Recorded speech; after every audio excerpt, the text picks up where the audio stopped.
Hey guys, what is going on in this video? I have an iPhone 14 Pro Max in the purple color, and I'm just going to go ahead and unbox it and take a look at it with you guys really quickly. So pretty much, I did have the iPhone 13 Pro Max before, and then previously I did have the iPhone 12 Pro Max, and no, I'm not using all of these phones. This one is actually currently my dad's phone, and then this one is my current phone, but then I'm going to be switching to the 14, of course. So what happens to my old one, you might say? This one's getting traded in to Apple for the trade-in deal that was going on with this. And this one's going to be going to my father for he can use this one instead of his 12. So that's usually what happens with all my phones is I give the old one to my father and then I get the new one and then I trade in the one that he currently has. So next year the 13 will get traded in for the 15 and so on and so forth. But anyway, that's not the point of this video. This video is to show you what the iPhone 14 Pro Max looks like, what the deep purple color looks like, and then basically a little bit of the tech specs inside of here. But yeah, without further ado, let's go ahead and take a look at the box. Right hand side is iPhone, front is showing you that dynamic island kind of overlay inside of here, and the left side Apple logo, and iPhone on the other side. On the back, covering all my serial number and IMEI information, you just get presented with iPhone 14 Pro Max at the back. So there are two little pull tabs on here. Apple is trying to eliminate some waste without putting product like packaging in plastic anymore and stuff like that, so that's kind of cool. But without further ado, let's go ahead and crack into it. So I did opt in for the purple one, as you know. It is 128 gigabytes in purple. I don't really get any other like storage in it because I don't really use a whole lot since I do get a new one each year. But yeah, flipping the box back over and opening the lid to reveal the iPhone. I haven't seen the purple one yet, so this is my first time actually seeing it, and it looks amazing. So stainless steel on the side is really fingerprinty, so ignore that. But yeah, this phone is really colorful. I know it's kind of hard to see with my iPad because I'm filming off my iPad because I don't have another camera, but turning the light on really quick. Yeah, there's that purple right there. Comparing it to Sierra Blue from last year, that looks awesome actually. And let's overlap all three of them really quick.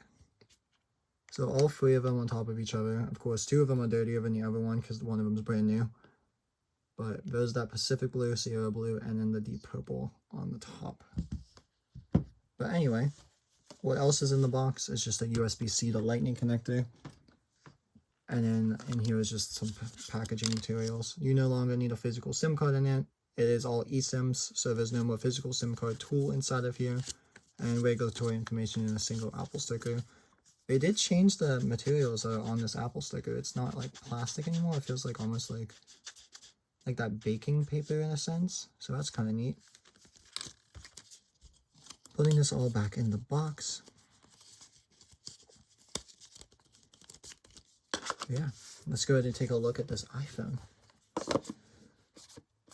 So I always upgrade my phone each year, so it's nothing new to me to getting a new phone. I'm going to be using the side-by-side transfer feature in order to get all my phone activated and everything like that. This specific phone is unlocked and paid for outright by Apple, so I did pick it up at the Apple store earlier today, which is why it's a little bit later at night, which is why I don't have like any natural light in this video because it is around 9 p.m. right now. But yeah, so nothing else has changed on the phone. It physically is kind of the same exact size and everything like that. From the 13 to the 14, the camera lens has increased a little bit again. So making those cases kind of not fit. So that kind of sucks, but like it's whatever. I was getting a new case anyway. From the 12 to the 14, camera size kind of increased a good bit because the 12, of course, has the lower end camera. But stacking all three of them really quick. So those are all the differences between the cameras. And if we even wanted to throw in an iPhone 11 Pro just to see what was before that, this is the green color in the 11 Pro, the smaller size. All of them do have the matte back, which is really nice. So the back has a 48 megapixel camera with a resolution up to 4 times in the previous models.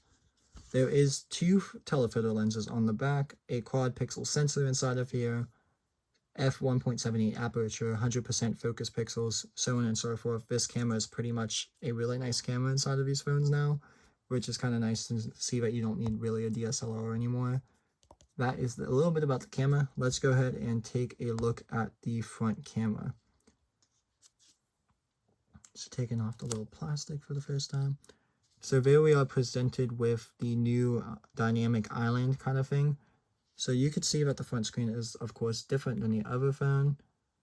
So you don't see any more sensors at the top like you could see on these ones, the light sensors and the Face ID sensors. Everything is built in underneath the glass now. And then you do get the actual like screen extended a little bit further. So it still is a 6.7-inch screen. The physical form has not changed or anything like that. But yeah. So inside the phone itself is an A16 Bionic chip. So 29 hours of battery life for video watching and stuff like that. MagSafe supported inside of here as well. No more SIM tray like I said earlier, so you will not see that on the side. There is no more of it at all. You don't even have an option anymore. But yeah, that's just a little bit of the features of that iPhone. Now let's go ahead and get it powered on and see what that screen looks like. Here's a first look at that iPhone. So dynamic islands up here, battery health, capacity, stuff like that. It does look really nice. So yeah, let me go ahead and actually get it started to set up. I'm going to go ahead and set up this phone off camera and come right back to you whenever it's done. So blocking out my phone number, it is having me transfer my physical SIM to an eSIM, so that's kind of nice. I don't even have to call Verizon or anything like that. But right now it is activating my SIM card. Just wanted to show you how to do this a little bit. If you do the side-by-side transfer on the iPhone directly, it isn't not really like painful at all to transfer this SIM card over. All you do is double click the side button on the old phone, confirm that you want to transfer it, and it should activate it with your carrier. I know Verizon was having a lot of issues earlier with activation, so we'll see how this goes. Okay, so I ended up not doing a side-by-side because I just kind of wanted to set everything up fresh and new and stuff like that.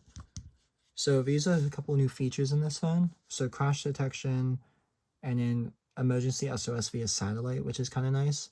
So crash detection basically notifies any emergency contacts and emergency services, and it will automatically call them, kind of like fall detection on an Apple Watch. So basically it uses the accelerometer and a bunch of different sensors inside of the phone to see if you got into a car accident and then automatically call if you're not responsive.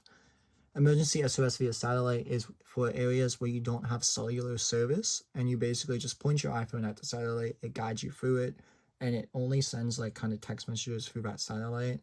In rare cases, it might be able to send a call, but usually that satellite signal is not strong enough to call anyone, so it shoots a text to the nearest emergency services. The emergency services kind of call where you are and then try to send a text back at that point. But yeah, so continuing on that, welcome to iPhone, swipe up to get started. So transferring my number was easy breezy, which is kind of nice. So my number is now activated, and obviously I'm getting texts. So that did transfer my actual phone number right over. And yeah, so taking a look at the dynamic island, it only comes up when the notifications are up, so I won't be able to show you a whole lot of it. But control center is still in the same spot. Dynamic island, let me go ahead and start playing some music after it loads. I won't be able to play it for copyright reasons, but I'll at least be able to have it playing in the background. So Dynamic Island should be able to let me touch up here. So you could see that audio is playing. Whenever you touch it, it takes you right to the app that you're in. It tells you about your notifications up here as well. So that Dynamic Island is able to show you like my personal focus is on for Do Not Disturb and stuff like that. But whenever you swipe out of the app, it just shows you kind of what's going on up here. And then yeah, so that's kind of a neat feature that iPhone has. So it kind of just utilizes the notch instead of actually just having it in the way. But yeah, there's not really many other feature differences between the iPhone 13 and the 14 besides, of course, Dynamic Island's the main one.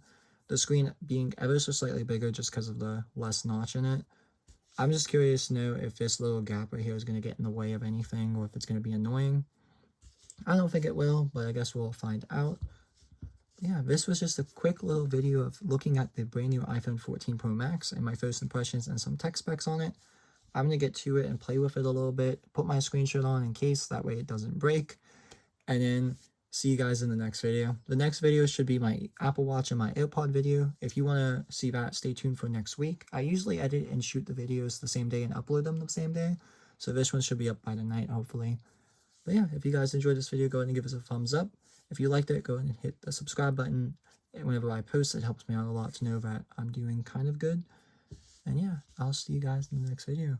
Hopefully you enjoyed it as much as I did. Bye now. So there's one more thing I wanted to mention before I close the video out is There is an always on display on this phone, kind of similar to like the Apple Watch, but instead of like flicking your wrist, you would just kind of lift the phone up in order to see what's on it and rest it back down if you wanted it to go into that always on display mode. You should be able to turn this off in settings if it's not your thing, but I'm going to try it out for the next couple days and see how the battery life is. But I just wanted to throw that feature in here as well.